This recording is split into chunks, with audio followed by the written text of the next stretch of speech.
আসসালামু আলাইকুম, ডেলি প্রবাসী নিউজে আপনাকে স্বাগতম। সুপ্রিয় দর্শক, দেশ এবং প্রবাস যে যেখান থেকে যুক্ত হয়েছেন আপনাদের সবাইকে জানাচ্ছি আন্তরিক শুভেচ্ছা। সুপ্রিয় দর্শক, আজকের খবরে আলোচনা থাকছে সৌদিতে শ্রমিকদের জন্য স্বাস্থ্যসেবা ও নিরাপত্তার নতুন আশার আলো।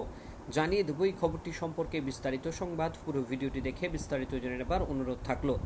সৌদি আরবের কর্মরত শ্রমিকদের 95% এখন মৌলিক স্বাস্থ্যসেবার সুবিধা পাচ্ছেন। মঙ্গলবার 2 সেপ্টেম্বর প্রকাশিত সৌদি গ্যাজেটের খবরে বলা হয়েছে, সৌদি পরিসংখ্যান কর্তৃপক্ষ গ্যাস্টাটের 2024 সালের নতুন জরিপে এ তথ্য উঠে এসেছে। জরিপ অনুযায়ী প্রতি 1 লাখ শ্রমিকদের মধ্যে গড়ে 245 জন আঘাতজনিত আঘাতে এবং একজন মারাত্মক দুর্ঘটনা আক্রান্ত হয়েছে। তবে এর মধ্যে সড়ক দুর্ঘটনা অন্তর্ভুক্ত নয়। তথ্য বলছে 39% শ্রমিক পেয়েছে স্বাস্থ্য ও নিরাপত্তা বিষয়ক প্রশিক্ষণ।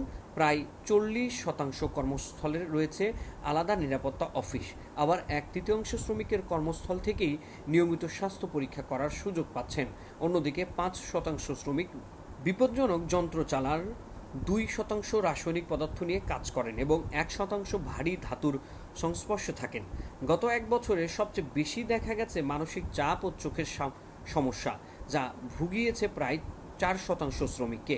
তবে প্রায় 80% শ্রমিক জানিয়েছে তারা কোনো স্বাস্থ্য সমস্যার অনুভব করেননি।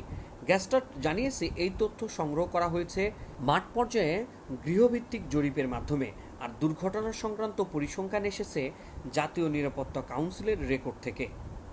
এতক্ষণ আমাদের সঙ্গে থাকার জন্য অসংখ্য ধন্যবাদ। পরবর্তী সংবাদ দেখার আমন্ত্রণ জানিয়ে শেষ করছি এখনকার সংবাদ।